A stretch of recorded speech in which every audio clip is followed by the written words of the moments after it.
Bismillahirrahmanirrahim. Assalamualaikum warahmatullahi wabarakatuh.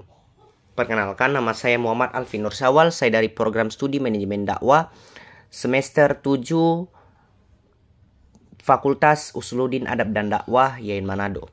Pada kesempatan kali ini izinkan saya untuk mempresentasikan tata cara pelaksanaan ibadah umroh dengan mata kuliah praktik manasik haji dan umroh untuk memenuhi tugas ujian tengah semester. Panduan singkat umroh. Berikut adalah tata cara pelaksanaan umroh. Yang pertama, jika seseorang akan melaksanakan umroh, dianjurkan untuk mempersiapkan diri sebelum berihram dengan mandi. Sebagaimana seorang yang mandi junub, memakai wangi-wangian yang terbaik jika ada, dan memakai pakaian ihram. Kedua, pakaian ihram bagi laki-laki berupa 2 lembar kain ihram yang berfungsi sebagai sarung dan penutup pundak.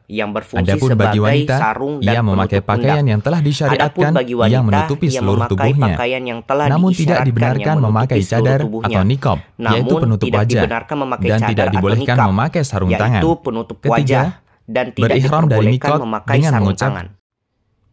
Yang ketiga ialah berihram dari miqat untuk dengan mengucapkan labbaik umroh, yaitu aku memenuhi panggilanmu untuk menunaikan ibadah umroh.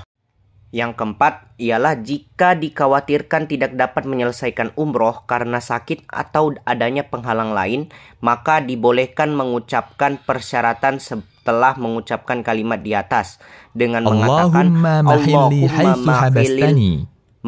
haitsu habat, ya Allah, tempat tahallulku di mana saja engkau menahanku. Dengan mengucapkan persyaratan ini, baik dalam umroh maupun ketika haji, jika seseorang terhalang untuk menyempurnakan manasiknya, maka dia diperbolehkan bertahallul dan tidak wajib membayar dam, yaitu menyembelih seekor kambing. Kelima, tidak ada alat khusus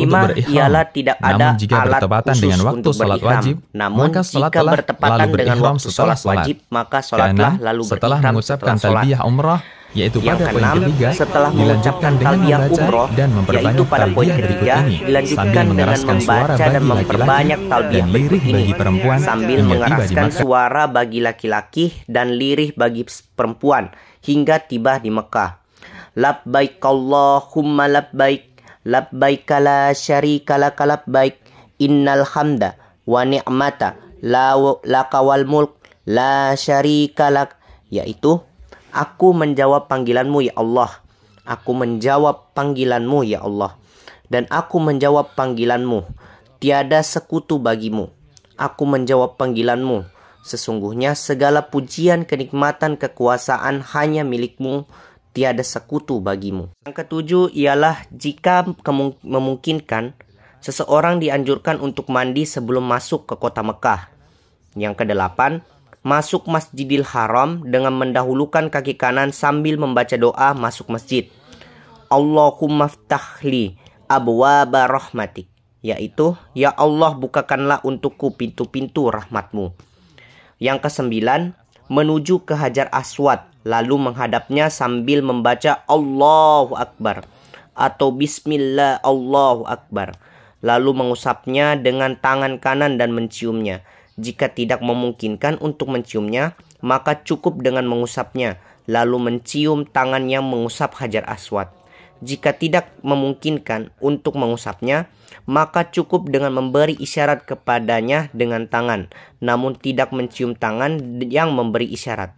Ini dilakukan pada setiap putaran tawaf. Yang ke-10, kemudian memulai tawaf umroh, yaitu 7 putaran.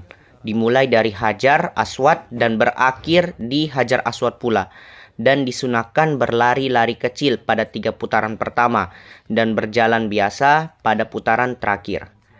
Yang ke-11 yaitu disunahkan pula mengusap rukun Yamani pada setiap putaran tawaf, namun tidak dianjurkan mencium rukun Yamani, dan apabila tidak memungkinkan untuk mengusapnya maka tidak perlu memberi isyarat dengan tangan. Lanjut yang ke-12. Ketika berada di antara rukun Yamani dan Hajar Aswad, disunahkan membaca Rabbana atina fid dunya hasanah wa fil akhirati hasanah wa qina adzabannar, yaitu Rabb kami, karuniakanlah pada kami kebaikan di dunia dan kebaikan di akhirat, serta selamatkanlah kami dari siksa api neraka. Quran Surat Al-Baqarah ayat 201. Yang ke-13, tidak ada zikir atau bacaan tertentu pada waktu tawaf, selain yang disebutkan pada poin ke-12, dan seseorang yang tawaf boleh membaca Al-Quran atau doa dan zikir yang ia suka. Ke-14, setelah tawaf, menutup kedua pundaknya, lalu menuju ke makam Ibrahim sambil membaca وَتَقْخَذُوا مِنْ مَقَامِ إِبْرَاهِمَ مُصَلَّى, dan jadikanlah sebagian makam Ibrahim tempat sholat. Quran Surat Al-Baqarah ayat 125. Ke-15, disunahkan sholat sunnah tawaf 2 rakaat di belakang makam Ibrahim. Pada rakaat pertama setelah membaca surat Al-Fatihah, membaca surat Al-Kafirun, dan pada rakaat kedua setelah membaca Al-Fatihah disunahkan membaca surat Al-Ikhlas. Ke-16, setelah sholat disunahkan minum air zam-zam dan menyirami kepada dengannya. Yang ke-17, kembali ke Hajar Aswad bertakbir lalu mengusap dan menciumnya jika hal itu memungkinkan, atau mengusapnya atau memberi isyarat kepadanya. Ke-18, kemudian menuju ke Bukit Safa untuk melaksanakan sa'i umroh, dan jika telah mendekati Safa wajib membaca Inna Safa'a wal Marwata min sya'airillah, yaitu sesungguhnya Safa dan Marwah adalah sebagian dari syiar Allah. Quran Surat Al-Baqarah ayat 158. Lalu mengucapkan Nabda'u bima ba'da Allah bih. Yang ke-19, menaiki Bukit Safa lalu menghadap ke arah Ka'bah hingga melihatnya. Jika hal itu memungkinkan, kemudian membaca Allahu Akbar, Allahu Akbar, Allahu Akbar, yaitu Allah Maha Besar, Allah Maha Besar, Allah Maha Besar. La ilaha illallah wahdahu la syarikalah, lahul mulku wa lahul hamdu wa huwa yumitu wa ala kulli syai'in qadir. La ilaha illallah wahdahu anjadha wa'dahu wa nasara abadahu wa khadama akhdha bawahda, yaitu tiada sesembahan yang berhak disembah kecuali hanya Allah semesta, tidak ada sekutu baginya, miliknya lah segala kerajaan dan segala pujian untuknya. Dia yang menghidupkan dan yang mematikan, dia maha kuasa atas segala sesuatu. Tiada sesembahan yang berhak disembah kecuali hanya Allah semata. Dialah yang telah melaksanakan janjinya, menolong hambanya, dan mengalahkan tentara sekutu dengan sendirinya. Yang ke-20, bacaan ini diulang 3 kali, dan berdoa di antara pengulangan itu dengan doa apa saja yang dikehendaki. Ke-21, lalu turun dari Safa dan berjalan menuju ke Marwah. Yang ke-22, disunahkan berlari kecil dengan cepat dan sungguh-sungguh di antara 2 tanda lampu hijau yang berada di Mas'a, yaitu tempat sa'i, bagi laki-laki, lalu berjalan biasa menuju Marwah dan menaikinya.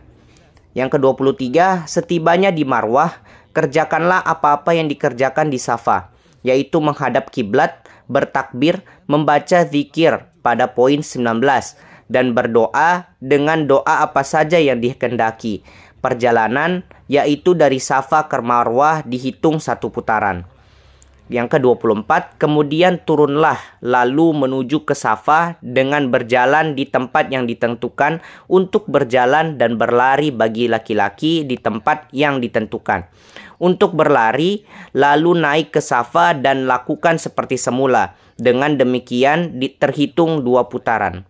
Yang ke-25, lakukanlah hal yang sampai 7 kali dengan berakhir di Marwah. Yang ke-26, ketika sa'i tidak ada zikir-zikir tertentu, maka boleh berzikir, berdoa atau membaca bacaan-bacaan yang dikehendaki.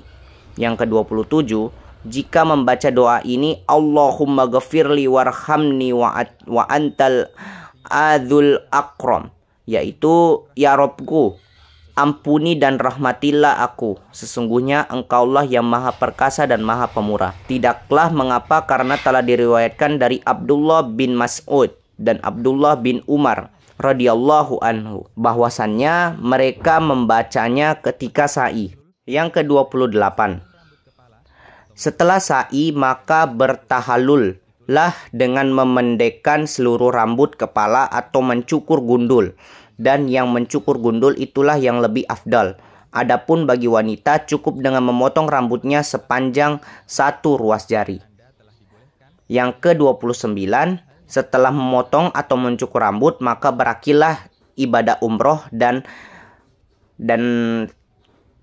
Anda telah diperbolehkan untuk mengerjakan hal-hal yang tadinya dilarang ketika dalam keadaan ihram. Sekian dan terima kasih. Saya akhiri, nun wal qalam wa mayaskurun fastabiqul khairat. Assalamualaikum warahmatullahi wabarakatuh.